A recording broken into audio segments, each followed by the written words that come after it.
Welcome to the Midwife Pip podcast, the home of expert information on all things pregnancy, birth, and beyond.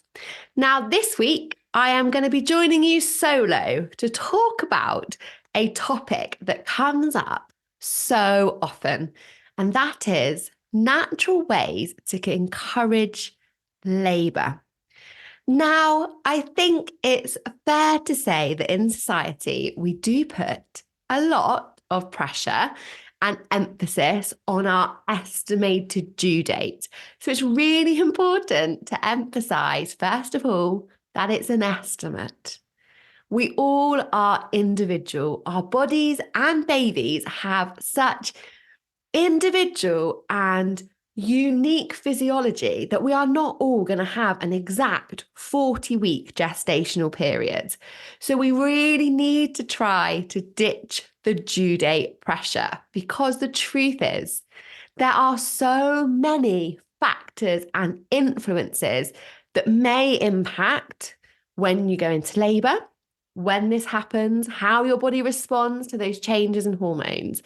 And actually having a real strict emphasis on that dedicated due date can cause so much pressure, stress, anxiety.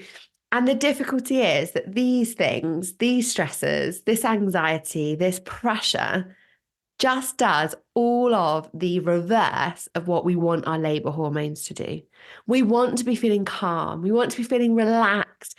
We want to be feeling patient and positive ahead of labour for our labour hormones to work, essentially.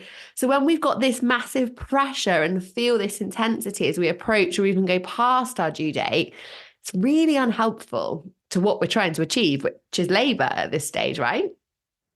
So it's important to think that a normal window for women to go into labour is between 37 and 42 weeks.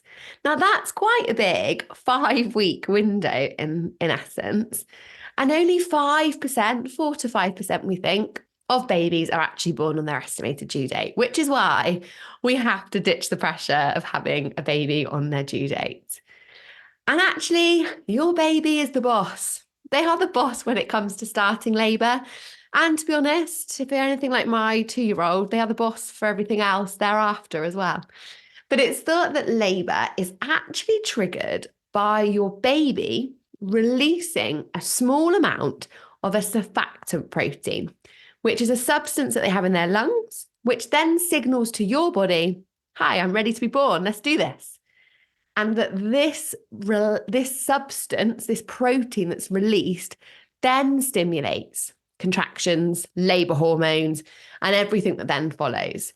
So that makes it difficult when we think about all of these myths and sometimes old wives' tales and things we've heard about inducing labour, when actually your baby has got the final say.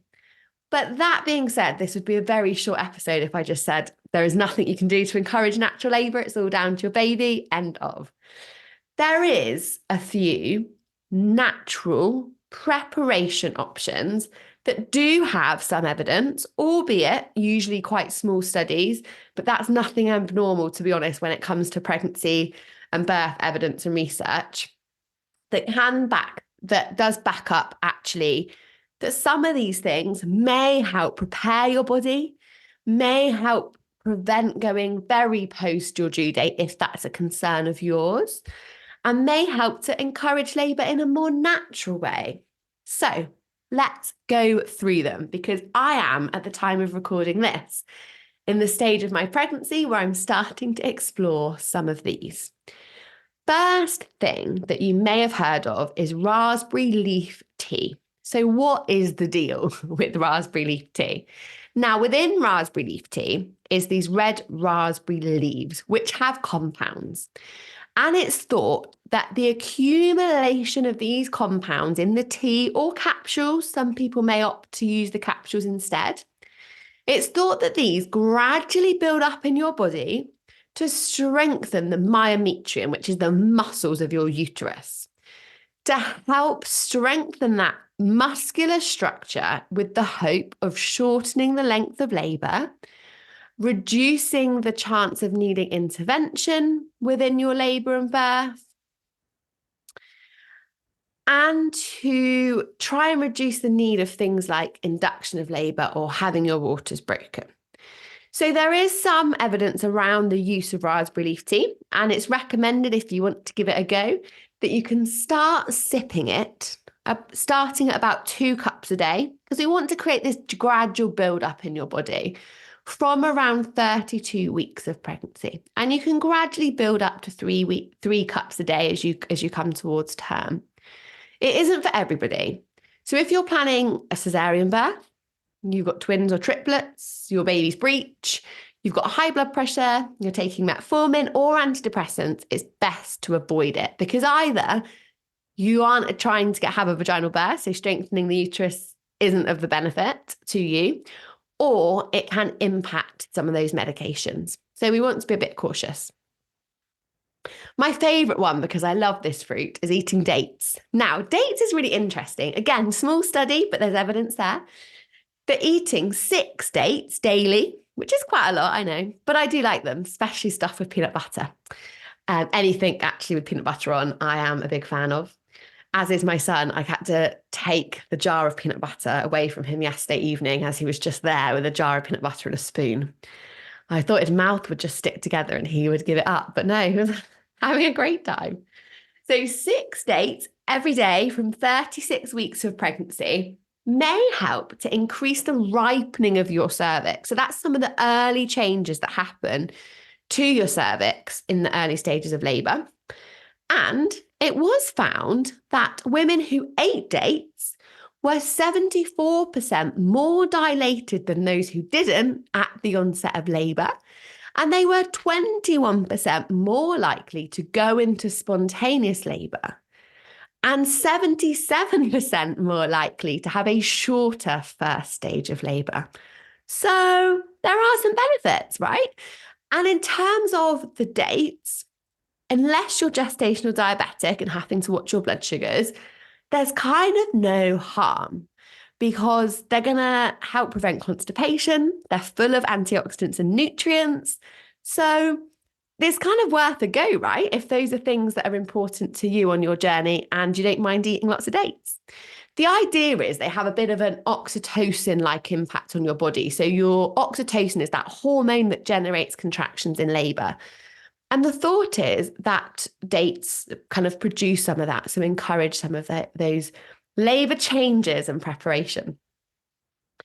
Another one that I talk to the mums that I support about is colostrum harvesting. Now, this, put simply, is hand expressing bits of colostrum that you can collect and store. Now, you can do this from 36 weeks. And I always say, please don't worry if you don't get any colostrum. It's absolutely fine, really normal, really common. Often there are some technique adjustments that when I support women with, they do collect it because it is there. It's just being held back by some of your hormonal balance so that you're not just walking around leaking it all out throughout all of pregnancy. But the idea around colostrum harvesting in relation to labour is that the nipple stimulation can also release oxytocin. And as we know, oxytocin is the absolute powerhouse when it comes to labour and contractions. And then I'm going to go there. Some of you are going to like this one. Some of you, probably more, are going to not like this one. But we're going with sex. But good sex. The difference being good sex can trigger an orgasm, which releases oxytocin. So again, oxytocin promoting environments, so important. I talk about them all the time on the podcast and my courses. Really important. But also it's thought that semen actually contains natural prostaglandins. And for anyone that's done any research into induction of labour methods, often the first stages used use prostaglandins. And that's because prostaglandins help to soften and ripen your cervix, which is the first thing that has to happen in labour before it can open and move out the way, etc., etc. So it's kind of a double-edged one, that. So it has to be good sex for the oxytocin, but the semen and prostaglandins could be handy too. One note of caution, once your waters have broken, it's best to avoid sex intercourse because it can increase that risk of ascending infection once that barrier is gone. I could talk about this all day, labour preparation, that due date pressure, encouraging labour and birth. But I'm going to leave you with just one last one, and that's clary sage essential oil. So if you have looked into aromatherapy practices, this one may have cropped up, and you can use this from your due date. The idea around clary sage as an essential oil is that it can help to stimulate your uterus to contract. And there's different ways of using it. You can have a bath with it. So if you pop a few drops with either a carrier oil, or if like me, you're not that fancy, you can just put it into a spoonful of full fat milk, which will emulsify it. So it needs to be full fat. And you can pop that into a bath and have a clary sage bath.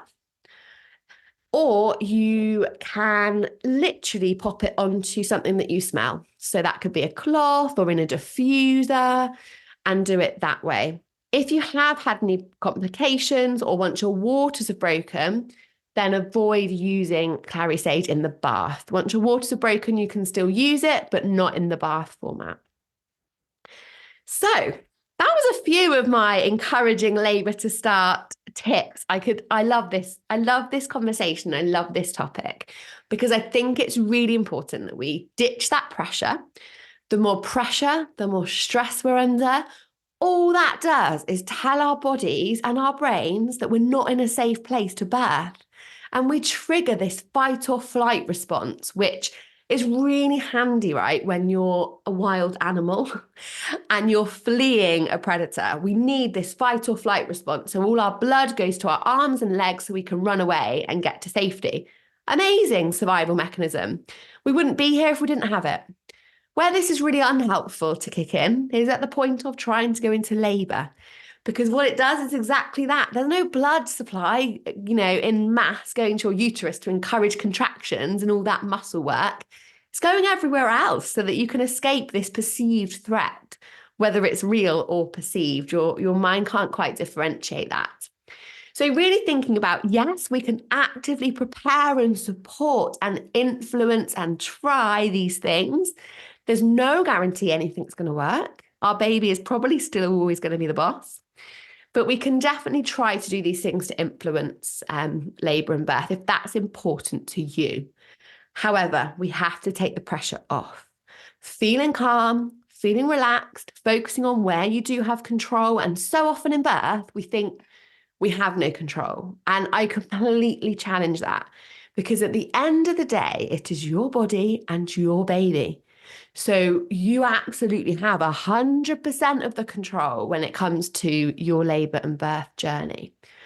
Also, we often hear this connotation with labour and birth that there's almost no point preparing your mind, your body, understanding everything, because there's so much that isn't influenced by you. And yes, there are variables. Of course, there are variables. We cannot write down one mode of birth and make a flowchart and guarantee we get there. But what I would say is, where I see so many women come into challenges is where we don't put that preparation work in and we don't take it seriously and we do just leave everything to chance. Because the challenge then is, if there is a twist or turn that crops up in labour, which we know happens so commonly, you have no information about it. And that makes it really hard for you in that moment, making that choice in the throes of labour, to make a truly informed and empowered decision. And this is what leads to birth trauma, birth regret, poor outcomes, psychological distress for mum and birth partner. So no, you can't control every aspect of labour, but my goodness, I promise you, you can become educated and informed so that regardless of what that birth might look like on paper, it's a positive and empowered experience. And unfortunately, in the world of unregulated birth education, this doesn't come from Google, social media, a course that runs for a couple of evenings or a one-day course. It's bigger than that. It's so much bigger than that. And we spend so much time, I think, as Women in today's society planning things, planning holidays, right? How much research do we put into planning and booking a holiday? I know that's something I spent hours doing. Planning kitchen designs, that's where I'm currently at. Planning for weddings, the amount of energy, time, finances that goes into that day. Because we recognize it's really important, right? We want to feel like our wedding day was full of love and long life, memories that we can treasure forever. We get one shot at it, hopefully, if we've chosen the right person. Our birth's the same. So why are we okay with leaving that to chance? Because I promise you, the way that you feel when you bring your baby into the world will stay with you forever. That being a positive and empowering experience is the single most important thing you can ever plan for.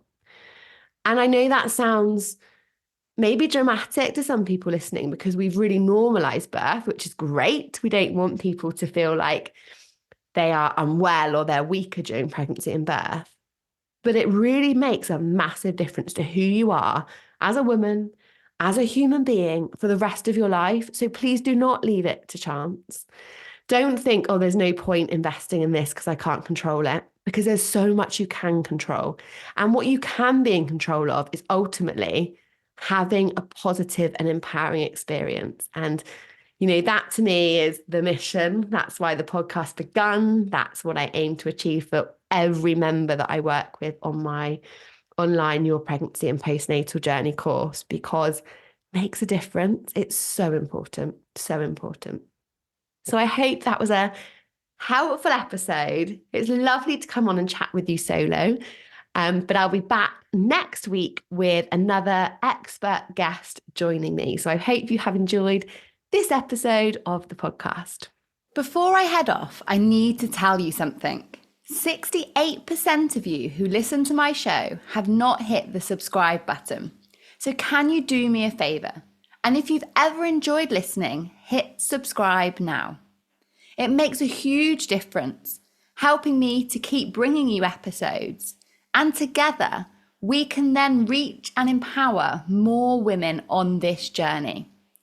If you are a pregnant or newly postpartum listener and are looking to have the healthiest, most positive and informed journey, then my exclusive Your Pregnancy and Your Postnatal Journey courses may be for you. I work with a select number of women in a bespoke way, with unlimited access to me and my expert team for the most transformative level of support at this important time in your life. We only get one shot at getting this time right. So to get in touch and find out more, head to midwifepip.com.